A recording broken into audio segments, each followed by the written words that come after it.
శ్రీలంకలోని ప్రేమదాస స్టేడియంలో జరిగిన New Zealand versus England super 8 పోరు అభిమానులకు సినిమా క్లైమాక్స్ ను మించిన ఉత్కంఠను పంచింది.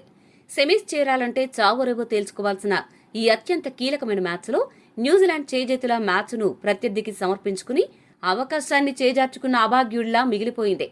ఇప్పటికీ దర్జాగా సెమీస్లో కూర్చున్న ఇంగ్లాండ్ మాత్రం దాదాపు ఓడిపోతుందనుకున్న దశ నుంచి అనూహ్యంగా పుంజుకుని కివీస్ గుండెల్లో రైలు పరిగెత్తించింది. ముఖ్యంగా న్యూజిలాండ్ కెప్టెన్ మిచెల్ శాంట్నర్ తీసుకున్న కొన్ని చెత్త నిర్ణయాలు ఆ జట్టు కొంప ముంచాయని చెప్పక తప్పదు.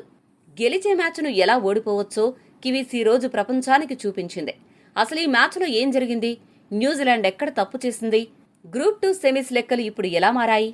సెమీస్ చేరాలి అంటే పాక్ ఎన్ని పరుగుల తేడాతో గెలవాలి అనే విషయాలను విశ్లేషిద్దాం. టాస్ గెలిచిన న్యూజిలాండ్ మొదట బ్యాటింగ్ ఎంచుకుని శుభారంభం చేసింది.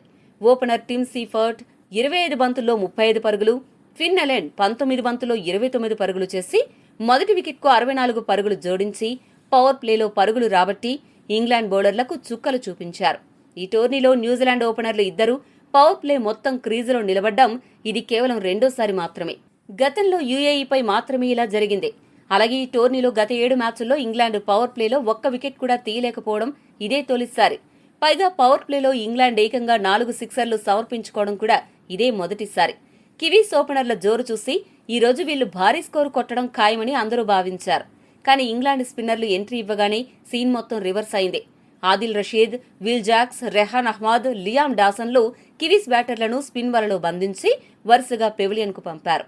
రాచిన్ రవీంద్రను 11 పరుగులకు, చాప్మన్ను 15 పరుగులకు, డారెల్ మిచెల్ను 3 పరుగులకు అవుటయ్యారు. కివీస్ బ్యాటర్లు స్వల్ప స్కోర్లకే వెనుదిరగడంతో కివీస్ లైనప్ పేకమేడలా కూలిపోయింది.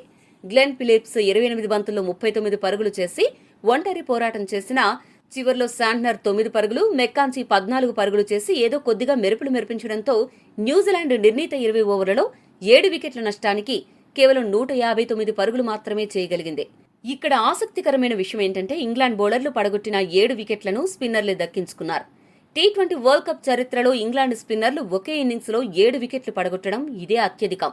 అలాగే ఇంగ్లాండ్ ఏకంగా 16 ఓవర్ల పాటు స్పిన్తోనే బౌలింగ్ చేయించడం టీ20 ఇంటర్నేషనల్ చరిత్రలో ఇదే తొలిసారి. మొత్తానికి స్పిన్ మంత్రంతో ఇంగ్లాండ్ కివీస్ను ముప్పుతిప్పలు పెట్టిందని స్పష్టమవుతోంది. 160 పరుగుల లక్ష్యంతో బరిలోకి దిగిన ఇంగ్లాండ్కు ఆరంభంలోనే గట్టి షాక్ తగిలింది. మ్యాట్ హెన్రీ తన అద్భుతమైన బౌలింగ్తో ఫిల్ సాల్ట్ను 2 పరుగులకే పెవిలియన్ పంపాడు. ఆ తర్వాత బట్లర్ కూడా డకౌట్ అవడంతో ఇంగ్లాండ్ 2 పరుగులకే 2 వికెట్లు కోల్పోయి పీకల్లోతు కష్టాల్లో పడింది. ఆ దశలో కెప్టెన్ హ్యారీ బ్రూక్ 26 పరుగులతో, జాకబ్ బెథెల్ 21 పరుగులతో ఇన్నింగ్స్ ను చక్కదిద్దే ప్రయత్నం చేసినా గ్లెన్ ఫిలిప్స్, రాచిన్ రవీంద్రలు వాళ్లను అవుట్ చేసి మళ్లీ కివీస్ ను రేసులోకి తెచ్చారు. అయితే ఆ తర్వాత టామ్ బాంటన్ 33 పరుగులు, సామ్ కరన్ 24 పరుగులు చేసి పోరాడినా వాళ్లను కూడా కివీస్ బౌలర్లు తెలివిగా పెవిలియన్ చేర్చడంతో 17 ఓవర్లకు ఇంగ్లాండ్ మ్యాచ్ను కోల్పోయే స్థితికి చేరుకుంది. ఇంగ్లాండ్ పరిస్థితి చూసి ఈ మ్యాచ్లో న్యూజిలాండ్ గెలుపు తథ్యమని చాలాసార్లు అనిపించింది. కానీ ఇక్కడే అసలు కథ అడ్డం తిరిగింది. ఆఖరి 3 ఓవర్లలో ఇంగ్లాండ్ విజయానికి 40 పరుగులు కావాల్సిన తరుణంలో కివీస్ కెప్టెన్ శాంట్నర్ తీసుకున్న ఒక చారిత్రక తప్పు మ్యాచ్ను ఇంగ్లాండ్ చేతుల్లో పెట్టింది. మ్యాట్ హెన్రీ, ఫెర్గుసన్ లాంటి కరడుగట్టిన ఫాస్ట్ బౌలర్ల కోట ఇంకా మిగిలి ఉన్నప్పటికీ ఇంగ్లాండ్ బ్యాటర్లు అప్పటికే స్పిన్నర్లను ఉతికేస్తున్నారని తెలిసి కూడా శాంట్నర్ 18వ ఓవర్ను గ్లెన్ ఫిలిప్స్కు అప్పగించాడు. ఇంకేముంది, రెహాన్ అహ్మద్, విల్ జాక్స్లు ఆ ఒక్క ఓవర్లోనే ఏకంగా 22 పరుగులు బాది న్యూజిలాండ్ ఆశలపై బకెట్లతో నీళ్లు చల్లారు. ఇది చాలదన్నట్టు 19వ ఓవర్ను కూడా శాంట్నర్ వేసి 16 పరుగులు సమర్పించుకున్నాడు. అలా న్యూజిలాండ్ కెప్టెన్ తమ జట్టు గెలిచే అవకాశాన్ని దగ్గరుండి పాతాళంలోకి తొక్కేసి ఇంగ్లాండ్కు గెలుపును పువ్వులో పెట్టించాడు. న్యూజిలాండ్ మాత్రం ముళ్ల కంచె మీద కూర్చోబెట్టాడు. డెత్ ఓవర్లలో స్పిన్నర్లకు బంతి ఇవ్వడం ఎంత ప్రమాదకరమో తెలిసి శాంట్నర్ చేసిన ఈ తప్పుకు న్యూజిలాండ్ భారీ మూల్యం చెల్లించుకుంది. చేతులారా మ్యాచ్ను బహుమతిగా ఇచ్చినందుకు ఇంగ్లాండ్ న్యూజిలాండ్కు మ్యాచ్ అనంతరం గిఫ్ట్ ఇచ్చినా ఆశ్చర్యపోనవసరం లేదు. 2 అద్భుతమైన క్యాచ్లు పట్టి హీరోగా నిలిచిన గ్లెన్ ఫిలిప్స్ తన బౌలింగ్లో 22 పరుగులు ఇచ్చి విలన్గా కూడా మారిపోయాడు. ఇప్పటికే ఇంగ్లాండ్ ఆడిన 3 సూపర్ 8 మ్యాచ్ల్లో విజయం సాధించి మొదటి స్థానంలో ఉంది. సెమీస్కు వెళ్లిపోయింది. ఈ మ్యాచ్లో కివీస్ గెలిచి ఉంటే సెమీస్కు దర్జాగా వెళ్లిపోయేది. పాకిస్తాన్ ఇంటికి వెళ్లేది. కానీ కివీస్ ఓటమితో పాకిస్తాన్కు అనూహ్యంగా లైఫ్ లైన్ దొరికింది. ఇప్పుడు గ్రూప్ 2 పాయింట్ల పట్టిక మరింత రసవత్తరంగా మారింది. రేపు శ్రీలంకతో జరగబోయే మ్యాచ్లో పాకిస్తాన్ గెలిస్తే న్యూజిలాండ్ మరియు పాకిస్తాన్ జట్ల పాయింట్లు సమమవుతాయి.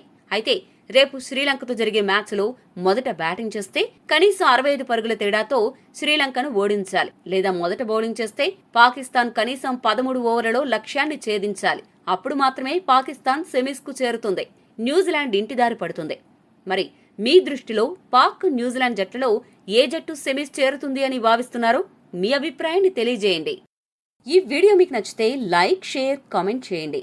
మరిన్ని స్పోర్ట్స్ అప్డేట్స్ కోసం మా ఛానల్ను సబ్స్క్రైబ్ చేసుకోండి.